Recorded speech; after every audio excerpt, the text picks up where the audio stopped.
Assalamualaikum warahmatullahi wabarakatuh.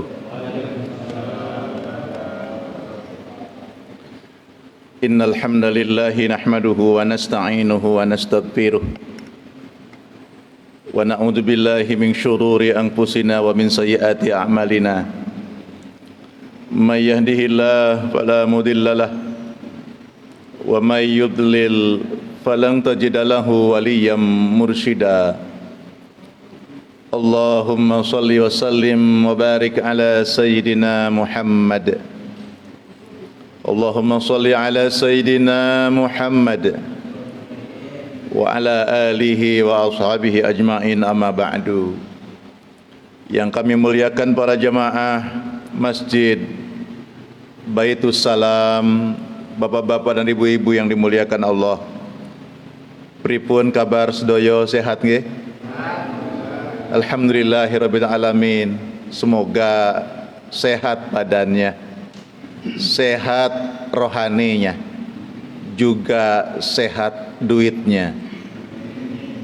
Alhamdulillah. Setiap kita boleh memilih apa yang kita inginkan.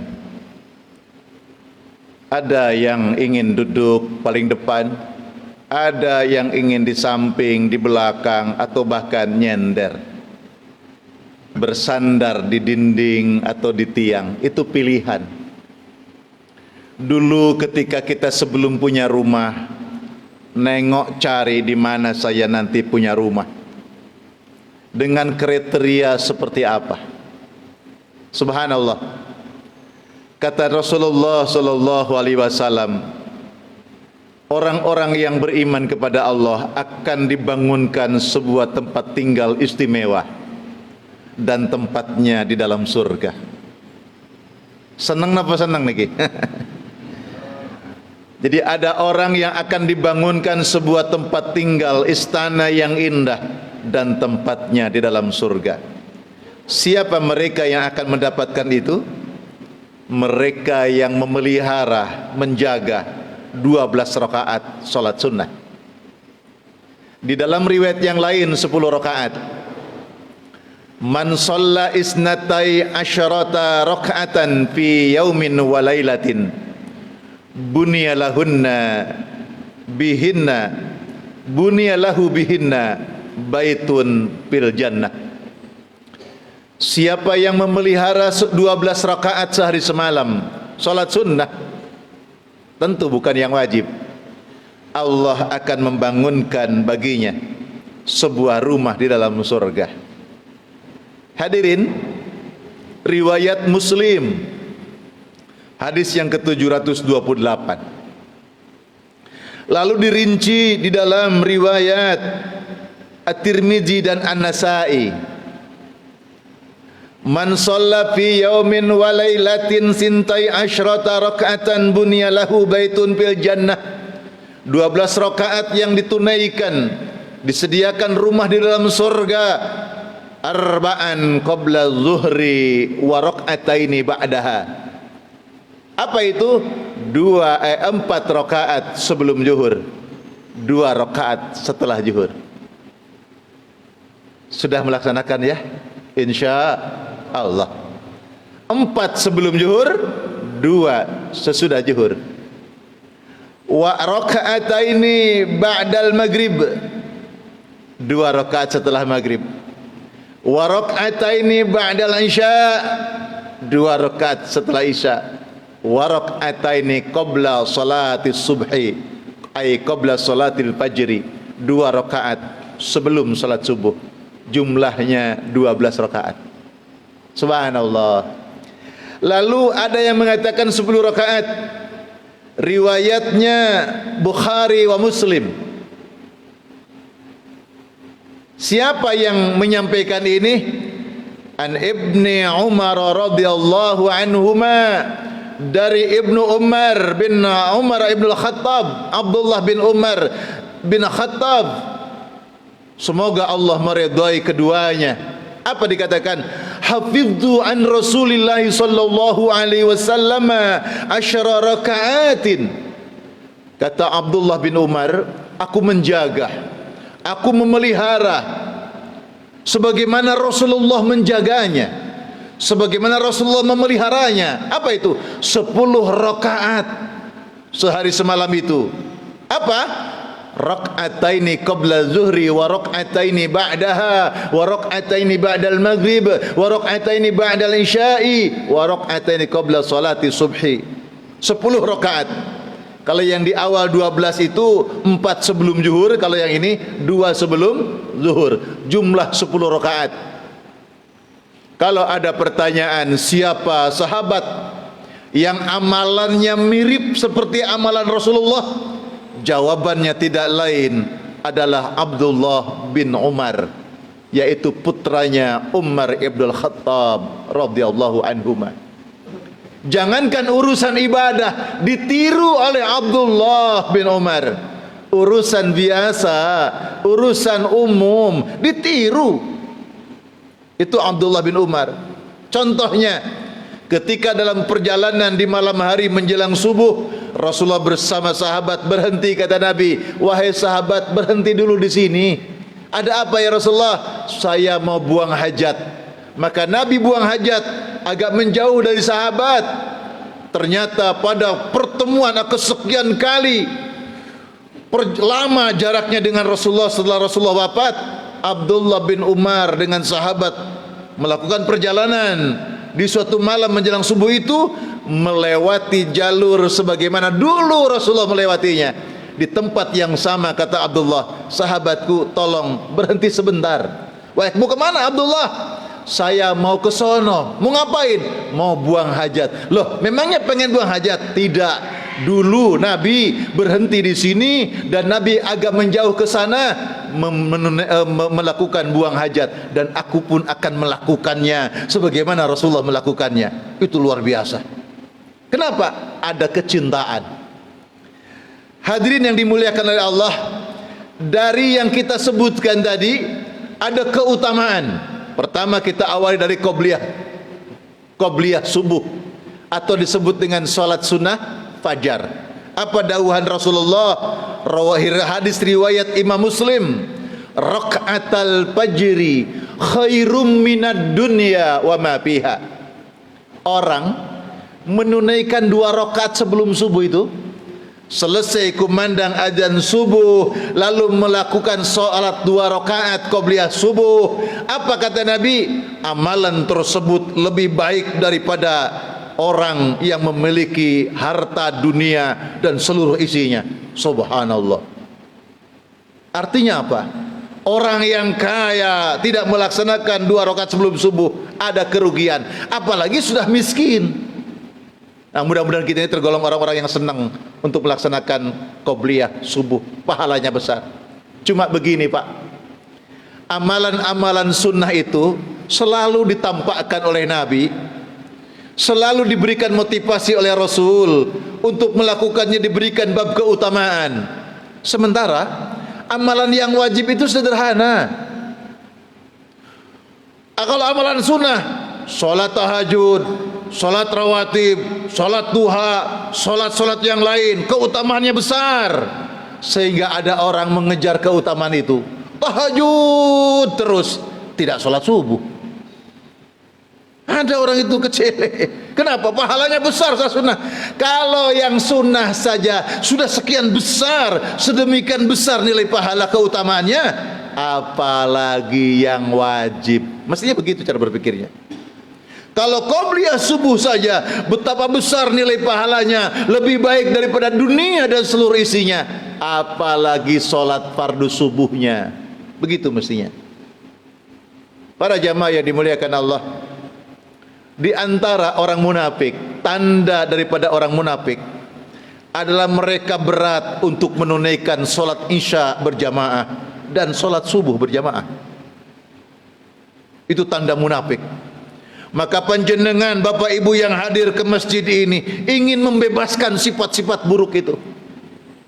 Kita ingin keluar dari sifat-sifat nifaq, sifat munafik yang ada dalam diri kita.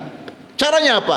Kita berupaya sekuat-kuatnya bisa sholat isya berjamaah di masjid, bisa sholat subuh berjamaah di masjid, sampai ada bab keutamaan. Jika sekiranya manusia diberitahu, diberikan penglihatan keajaiban, ada nilai pahala yang sangat besar bagi mereka yang sholat isya berjamaah di masjid, sholat subuh berjamaah di masjid. Tentu orang-orang yang lumpuh, orang-orang yang tidak bisa jalan, orang-orang yang sedang sakit, ingin mereka datang ke masjid. Mungkin dia pesan Gojek, mungkin dia pesan ke saudaranya, tolong antar saya, tolong bopong saya, tolong gendong saya, dan bahkan mereka akan merangkak untuk bisa nyampe ke masjid agar bisa sholat berjamaah. Sedemikian itu. Kalau kita tahu ada nilai pahala yang besar, cuma sayang kita tidak diberikan penglihatan itu. Cuma bagi orang yang beriman diberikan penglihatan rasa syukur kepada Allah, sehingga apa yang sudah disabdakan oleh Rasulullah, ada daya tarik dalam diri kita, cahaya Allah yang mengantarkan kita ke dalam amal-amal untuk kesempurnaan amal yang disampaikan Rasulullah Sallallahu Alaihi Wasallam. Itu qobliyah subuh, Pak. Yang kedua, tentang keutamaan qobliyah ba'diyah zuhur. Riwayat At-Tirmizi, man hafadha ala arba'i raka'atin qabla zuhri wa arba'in ba'daha harramallahu 'alan nar. Siapa yang menjaga, siapa yang menunaikan 4 rakaat sebelum zuhur, 4 rakaat setelah zuhur. Nah, tadi kan hadisnya di awal 4 sebelum, 2 sesudah. 2 sebelum, 2 sesudah. Ini bab keutamaan 4 sebelum zuhur, 4 setelah zuhur. Apa ganjarannya? Haramallah badanahu 'alan nar. Diharamkan badannya dari api neraka. Subhanallah. Jarang-jarang, Pak. Salah satu keutamaan bapak dan ibu mau sholat di masjid, masih diperkenankan untuk menunaikan sholat sunnah termasuk rawatib. Tidak ada jaminan bapak ibu sholat di rumah bisa qobliyah bisa ba'diyah loh. Ayo, siapa yang sholat fardunya di rumah? Jarang-jarang yang mau sholat sunnah, jarang-jarang. Itulah pahala ke masjid itu, Masya Allah, besar sekali. Setiap langkahnya diberi ganjaran oleh Allah, diampuni dosa-dosanya oleh Allah. Makhluk yang ada di bumi jadi saksi, angin yang berhembus, daun-daun yang melambai, ranting-ranting, rerumputan, kerikil yang kita lewati akan bersaksi di hadapan Allah. Ya Allah, si fulan berangkat ke masjid, aku saksinya. Luar biasa. Itu qobliyah ba'diyah zuhur. Lalu ba'diyah isya, hadis riwayat At-Tabarani di dalam Mu'jam Al-Kabir, man shallal isya'a fi jama'atin wa shalla 4 raka'atin qabla an yakhruja minal masjid kana ka'idli lailatul qadri. Siapa yang salat isya berjamaah, salat isya berjamaah, lalu melaksanakan 4 rakaat. Tadi dalam hadis yang 10, yang 12, 2 rakaat setelah isya. Bab keutamaan 4 rakaat sesudah isya. Jadi kalau hadis yang tadi 2 setelah isya, yang 10 rakaat, yang 12 rakaat, 2 rakaat setelah isya. Bab keutamaan 4 rakaat setelah isya, dan dia lakukan sebelum pulang, sebelum keluar dari masjid. Ba'diyah isya'nya di masjid, ba'diyah isya'nya qabla ayyakhruja minal masjid, sebelum keluar dari masjid. Apa nilai pahalanya? Ka'adli lailatul qadri. Seperti orang yang melaksanakan seperti orang yang mendapatkan pahala Lailatul Qadar. Subhanallah. Lailatul Qadar itu di bulan Ramadan, 10 malam yang akhir yang ganjil. Orang-orang royoan pas lelah-lelahnya harus melek di masjid dengan keluarganya, berzikir banyak-banyak, membaca Al-Quran. Ini melaksanakan 4 rakaat setelah sholat Isya sebelum pulang. Ka'idli Lailatul Qadri, seperti orang yang mendapatkan Lailatul Qadar. Para jamaah, kita sepakati 05.30 ngaji selesai. Yang belum disebutkan dalam hadis yang 10 rakaat, sholat apa? Tadi kan 2 sebelum zuhur, 2 setelah zuhur, 2 setelah maghrib, 2 setelah isya, 2 sebelum sholat subuh. Yang belum disebutkan yang mana? Sebelum asar, sebelum maghrib, sebelum isya. Itu kan yang belum. Dan setelah asar, setelah subuh. Setelah asar, setelah subuh sudah dimaklumkan Rasulullah, naha anis salah ba'dal asri wa anis salah ba'da subhi. Kami melarang, kata Nabi, naha, kami melarang salat setelah subuh, salat setelah asar. La salata ba'da subhi, la salata ba'dal asri. Tidak ada salat setelah subuh, tidak ada salat setelah asar. Termasuk waktu yang dilarang. Waktu yang dilarang itu sebenarnya makruh, walaupun ada ulama yang memandang haram, tapi kebanyakan ulama memandangnya makruh. Ada 5 tempat: setelah asar, setelah subuh, saat matahari terbit sampai naik sepenggalah waktu duha, saat matahari tengah-tengah sampai tergelincir ke barat, bayangan ada di sebelah timur, sampai yang kelima matahari saat tenggelam sampai betul-betul tenggelam. 5 waktu yang dimakruhkan sholat. Tapi nanti kita akan lihat dari waktu yang 5 itu. Kita sebutkan dulu yang belum disebutkan qobliyah asar. Padahal ada sholat qobliyah asar, tapi riwayatnya terpisah, tidak satu rangkaian. Yang 10 rakaat tadi satu rangkaian, yang 12 rakaat tadi satu rangkaian. Maka ulama menyebutnya yang 10 rakaat itu atau yang 12 termasuk sholat sunnah rawatib muakkad. Kenapa? Sholat sunnah rawatib muakkad. Sholat sunnah yang hukumnya akkadayu akidu muakkadatan, dikuatkan di bawah wajib, itu muakkad. Sampai Rasulullah Shallallahu Alaihi Wasallam tidak pernah meninggalkannya, sekalipun di waktu yang sibuk sekalipun tidak pernah meninggalkannya. Kita ini yang wajib saja sibuk nggak sholat. Nabi 12 rakaat atau 10 rakaat ini sunnah hukumnya tidak pernah meninggalkannya sekalipun sibuk. Kalau pada waktunya Nabi tidak sempat mengerjakannya, Nabi pasti akan mengkodok di waktu yang lain. Mengkodok sholat sunnah. Pengumuman kita sholat fardu saja yang kemarin-kemarin dulu lupa, yang kemarin-kemarin dulu masa jahiliyah kita tidak sholat, tidak pernah dihitung, tidak pernah kita kodok, ya toh? Nabi loh mengkodok sholat sunnah, kita yang wajib nggak kodok. Itu bedanya kita. Nah, kita dengan Nabi kan bedanya sedikit toh.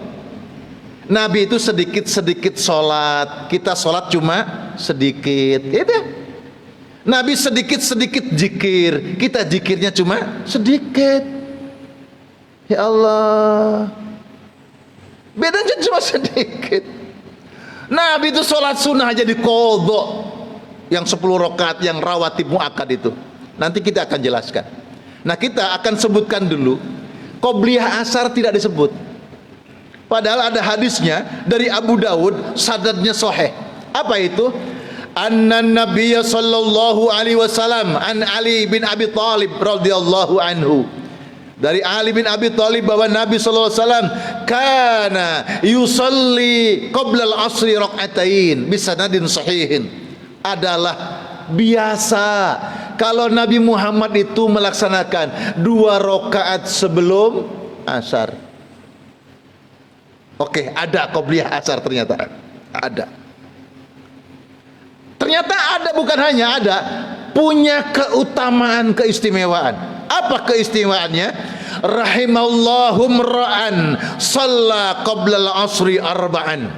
Allah memberikan rahmat kepada seseorang yang menunaikan 4 rakaat sebelum asar. Rahmat itu mahal. Rahmat itu derajatnya tinggi, hadirin. Siapa yang melaksanakan 4 rakaat sebelum asar, qobliyah asar, rawatib sebelum asar, maka akan diberikan rahmat oleh Allah Subhanahu wa taala.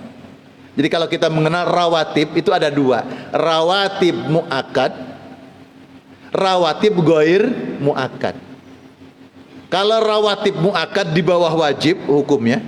Kalau rawatib ghair muakkad lebih rendah lagi daripada yang muakkad. Tapi kita akan terangkan nanti sedikit. Lalu ada lagi, man shalla arba'a raka'atin qabla al-'asri harramallahu badanahu 'alan nar. Siapa yang melaksanakan 4 rakaat sebelum asar, maka badannya selamat dari api neraka. Lah kok persis zuhur? Persis qobliyah ba'diyah zuhur. Padahal qobliyah ba'diyah zuhur tadi termasuk 10 rakaat dalam rangkaian dan termasuk rawatib muakkad. Kenapa qobliyah asar tidak masuk di situ? Kenapa ada di dalam riwayat yang berbeda sementara punya keistimewaan yang sama? Masya Allah. Maka di dalam mazhab Syafi'i nanti ada perkataan, jangan-jangan qobliyah asar itu termasuk rawatib muakkad, bukan ghair muakkad. Qobliyah asar termasuk rawatib muakkad. Kenapa? Sisi pendalilan keutamaannya hebat. Yang kedua, sisi perbuatan Nabi Muhammad sallallahu alaihi wasallam. Apa Nabi Muhammad? Tadi saya katakan, jangankan sholat fardu, sholat sunnah yang Nabi tinggal karena sibuk, bukan karena malas, karena kesibukan. Kita ini kan nggak sibuk tapi malas. Kita ini nggak sibuk, nggak sholat. Nabi itu sesibuk apapun pasti sholat, walaupun saatnya tidak menunaikannya akan diganti, diqodho namanya. Jadi kalau ada pertanyaan, apakah Nabi pernah melaksanakan sholat qodho? Pernah. Itu kan yang dijelaskan. Jadi Nabi itu begini, ketika Nabi usai sholat asar berjamaah dengan sahabat, kira-kira zikir sejenak lah, lalu Nabi berdiri lagi sholat 2 rakaat. Hadisnya sahih, saudara. Selesai sholat 2 rakaat setelah asar ini, sahabat di belakang ngumpul. Lalu Nabi paham, wahai sahabat, kalian duduk di belakangku, pasti akan ditanyakan, benar ya Rasulullah, kemarin engkau menjelaskan tidak ada sholat setelah asar, tidak ada sholat setelah subuh, engkau sendiri ngapain sholat? Sholat apa yang kau kerjakan? Jawaban Nabi ada 2 dalam riwayat. Jawaban pertama, yang saya kerjakan 2 rakaat setelah sholat asar ini adalah 2 rakaat ba'diyah zuhur yang belum saya kerjakan. Ba'diyah zuhur, ada hadisnya. Cuma karena waktunya cepat, saya langkahi aja dalilnya. Ada dalilnya. Ba'diyah zuhur. Jadi Nabi selesai sholat zuhur berjamaah, datang dari suatu kaum Bani Qais. Ya Rasulullah, engkau diundang di kaumku. Ada seorang hamba Allah yang ingin mendapatkan pencerahan. Nabi berangkat ke sana karena diundang.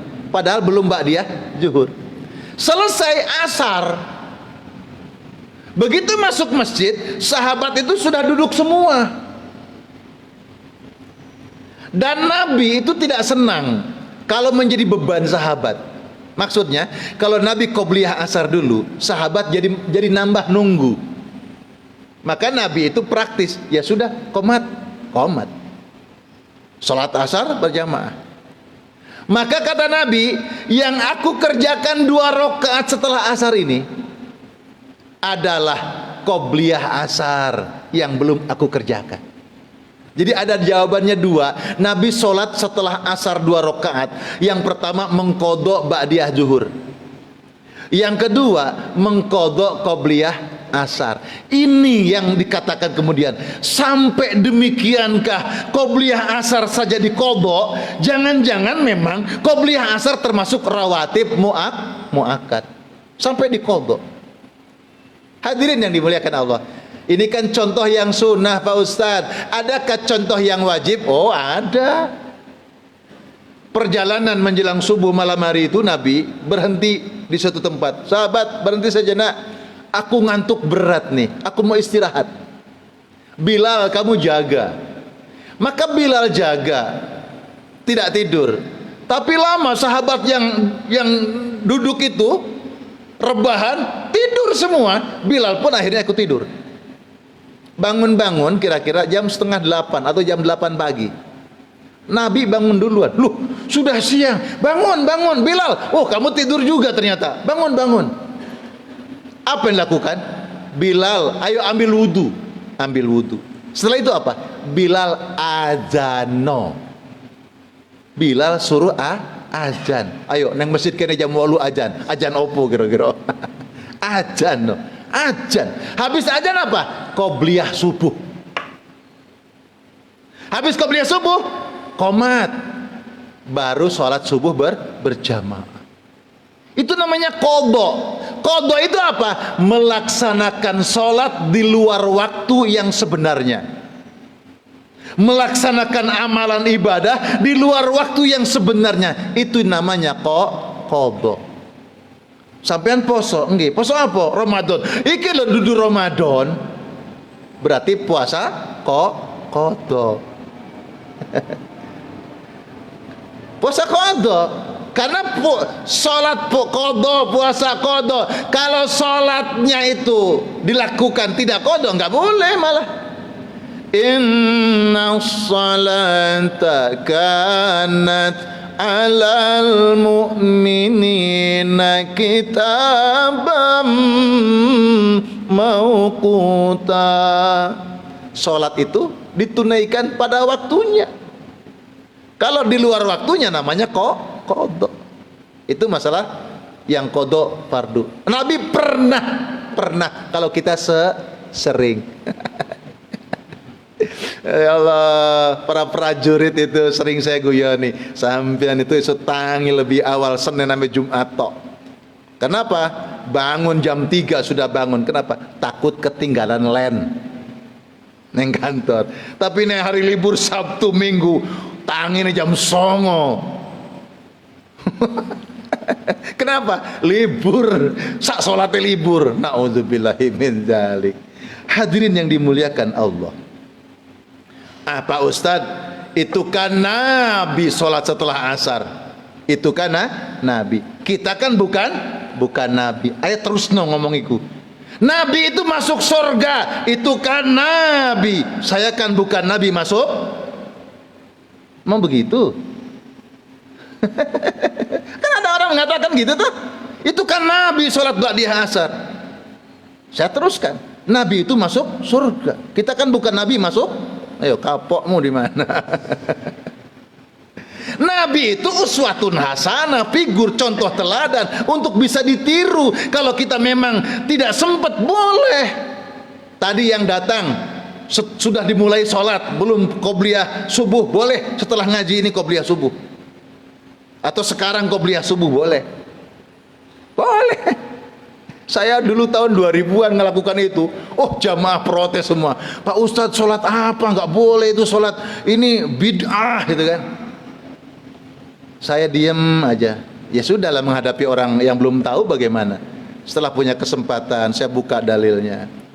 Ada ustadz Pak, ustadz cerita pulang haji di Mekah, di Madinah itu usai sholat 5 waktu itu mesti ada sholat jenazah.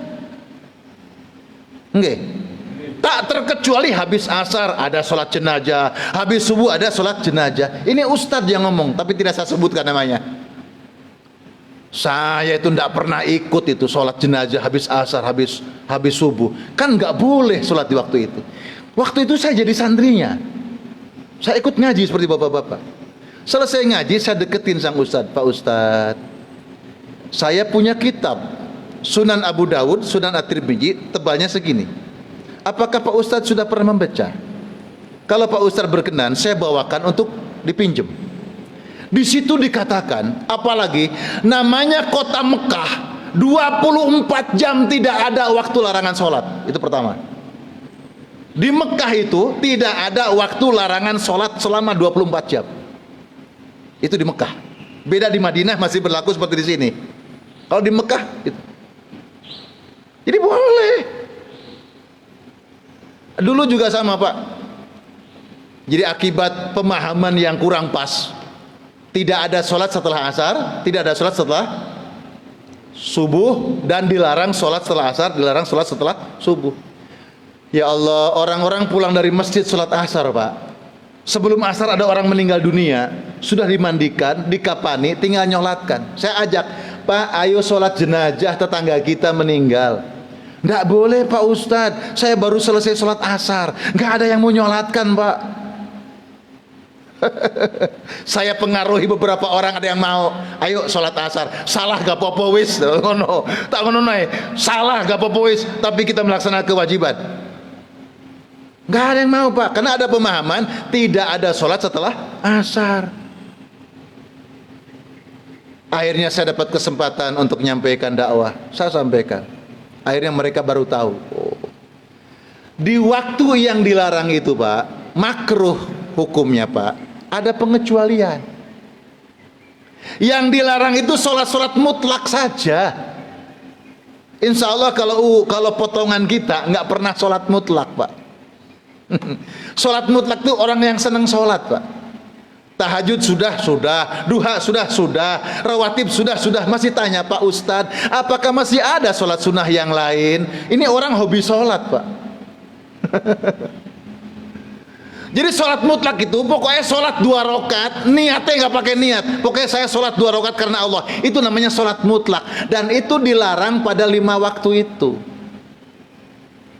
Saya yakin potongan bapak-bapak kayak saya ini, jangankan yang mutlak, yang tahajud, yang duha, yang rawatib sering ditinggalkan. Jadi ada orang itu yang hobi sholat. Ada pengecualian, Pak. Apa? Orang meninggal. Ada sebab meninggal dunia. Hukumnya bukan sunnah, bahkan fardu kifayah. Di waktu yang dilarang boleh sholat jenazah, bahkan fardu kifayah hukumnya. Kalau di kampung itu nggak ada yang nyolatkan, dosa semuanya. Maka orang yang menyolatkan, pahlawan dia bagi orang yang tidak menyolatkan. Gara-gara saya ikut nyolatkan, saya telah menyelamatkan semua orang yang tidak ikut sholat. Jadi panjenengan kalau kesempatan bisa nyolatkan jenazah, ikut saja. Karena panjenengan menjadikan orang kebanggaan di muka bumi, telah menyelamatkan semua orang yang ada yang tidak ikut sholat. Hebat, Pak. Kedua, sholat yang ada sebab. Sebab masuk masjid. Menjelang maghrib jam 5 sampai datang ke masjid. Menjelang maghrib. Pertanyaan, menjelang maghrib itu kan habis asar, toh? Habis asar toh, kan termasuk waktu larangan kan. Tapi ini waktu sebab. Idza dakhala ahadakumul masjida falam yajlis hatta yusolli rakaatain. Siapa yang masuk masjid jangan duduk terlebih dahulu sehingga melaksanakan sholat 2 rakaat. Apa namanya? Para ulama ngasih nama biar gampang ingatnya, sholat tahiyatul masjid. Sebab berwudu usai wudu salat, namanya syukrul wudu. Itu bid'ah itu. Nabi tidak pernah itu. Nabi tidak pernah. Yang melaksanakan Bilal bin Rabah. Cuma Nabi merestui, namanya sunnah takririyah, persetujuan Nabi. Ketika Nabi Mi'raj sudah mendengar terompah Bilal itu di surga. Lalu Nabi disalib sama Bilal, bayangkan. Bilal sudah di surga duluan. Loh, Bilal Begitu besoknya tanya Bilal, amalan apa sehingga engkau begitu istimewa? Engkau sudah di surga terlebih dahulu. Aku mendengar terompahmu. Apa jawaban Bilal? Ya Rasulullah, tidaklah aku berwudu siang atau malam kecuali selesai berwudu saya sholat 2 rakaat. Itu Nabi nggak laksanain loh. Nabi tidak melaksanakan. Yang melaksanakan Bilal. Tapi Nabi mengapresiasi apa yang dilakukan oleh sahabat Bilal. Ya Allah. Nah, para jamaah, yang belum disebutkan lagi apa? Qobliyah maghrib. Kurang 3 menit. Riwayatnya Bukhari loh. Sallu qoblal maghrib, sallu qoblal maghrib. Kira-kira kalau ada pembesar, Nabi itu bilang kepada sahabat, sholat maghriblah, sholatlah sebelum maghrib, sholatlah sebelum maghrib. Perintah diulang sampai 2 kali. Kira-kira perintah ini penting apa enggak penting? Penting. Nabi mengulang loh, sallu qoblal maghrib rakaatain, dalam riwayat At-Tirmizi, sallu qoblal maghrib rakaatain, sholatlah kalian 2 rakaat sebelum maghrib. Diulang sampai 2 kali. Nabi sampai mengulang ya. Gitu kan? Kalau bapak, nak sini nak sini, kira-kira gitu ya, sampai kedua kalinya. Berarti kan anaknya kaget itu, langsung baru moro, baru datang. Nak sini nak, menengai ada itu. Nak sini, baru iya mah. Sholatlah 2 rakaat sebelum maghrib. Mungkin nggak respon, diulang. Sholatlah 2 rakaat sebelum maghrib. Respon sahabat. Sampai-sampai penduduk masjid itu ada orang asing datang. Ini sudah selesai maghriban ya. Ternyata yang mereka kerjakan qobliyah maghrib. Isanya maghribnya belum. Liman sya'a, kata Nabi, tidak wajib, sunnah. Itu qobliyah maghrib. Pertanyaan, adakah qobliyah Jumat, ba'diyah Jumat? Qobliyah Jumat, ba'diyah Jumat ada riwayatnya. Qobliyah Jumat, qobliyah Isya juga belum.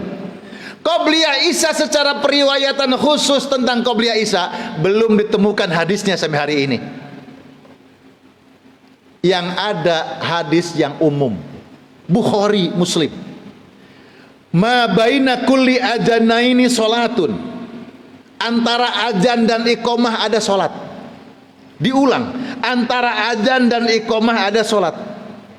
5 waktu setelah azan itu ada sholat sunnah. Cuma yang lainnya ada dalilnya. Qobliyah maghrib ada, qobliyah asar ada, qobliyah zuhur ada, qobliyah subuh ada, gitu kan? Yang belum ada qobliyah isya.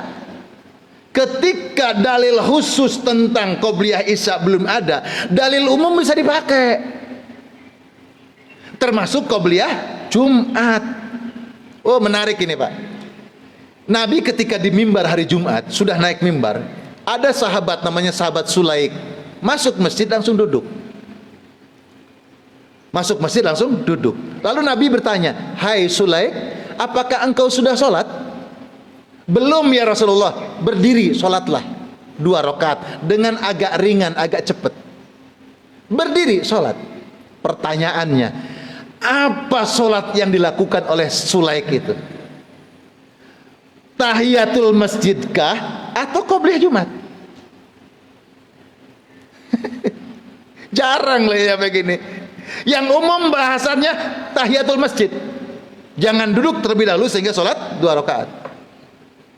Yang lain bilang qobliyah Jumat.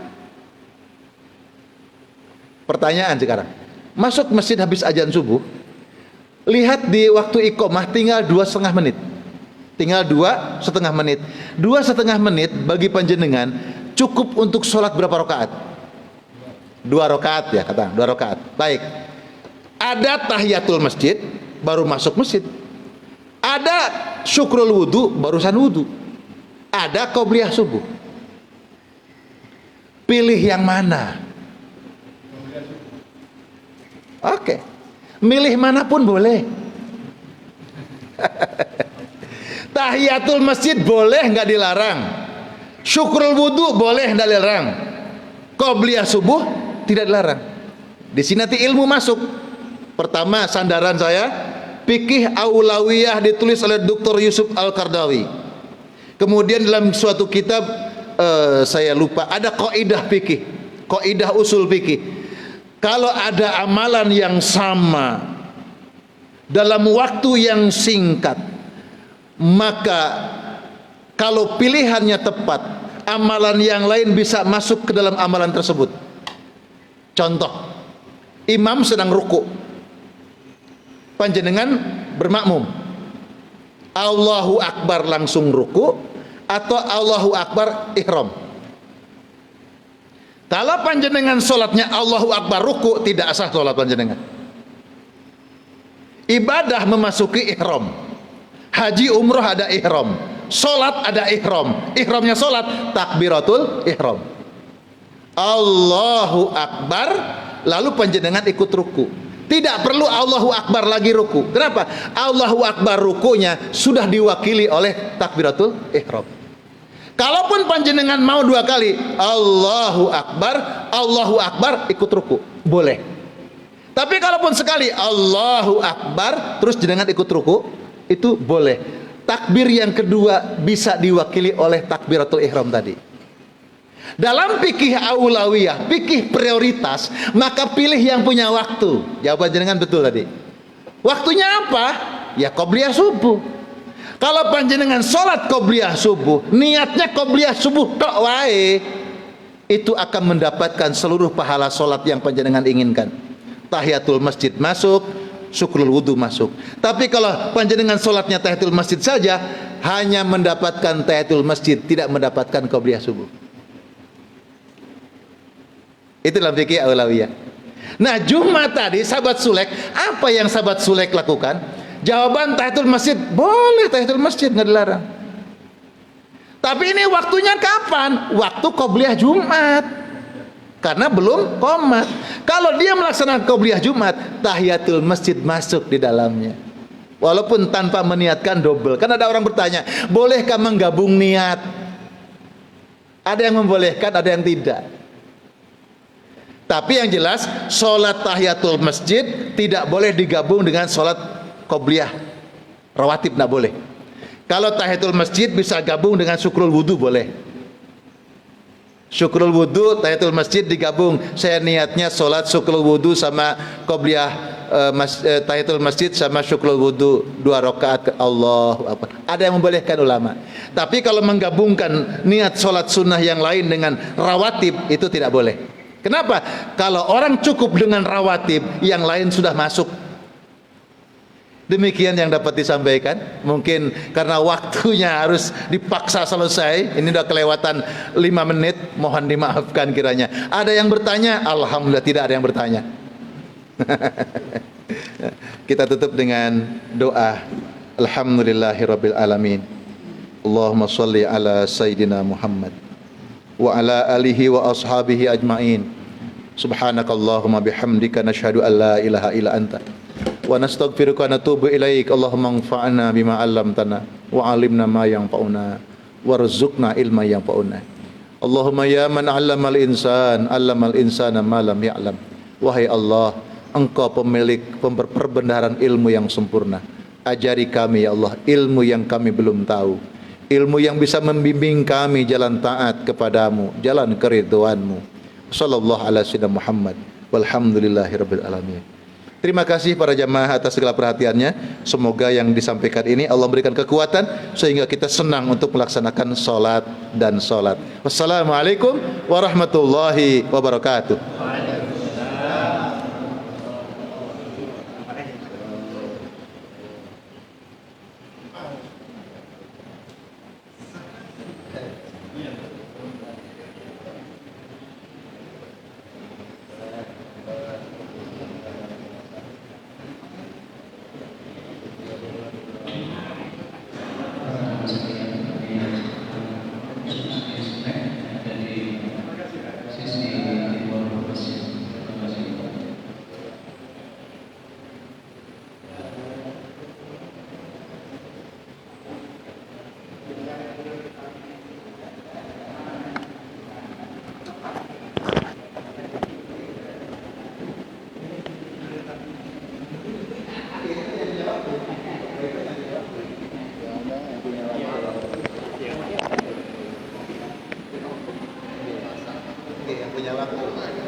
apa. Siap. Siap.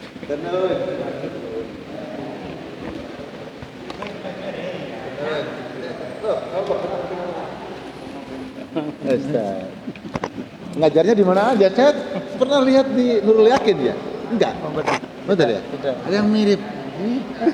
Mirip Ustaz Baitul Salam ini. Saya kajian pagi, subuh pernah di Nurul Yakin. Gitu. Saya lihat apa enggak ya gitu. Begitu selesai sudah meninggalkan, dia maunya deketin. Oh, alhamdulillah. Terus Ustaz.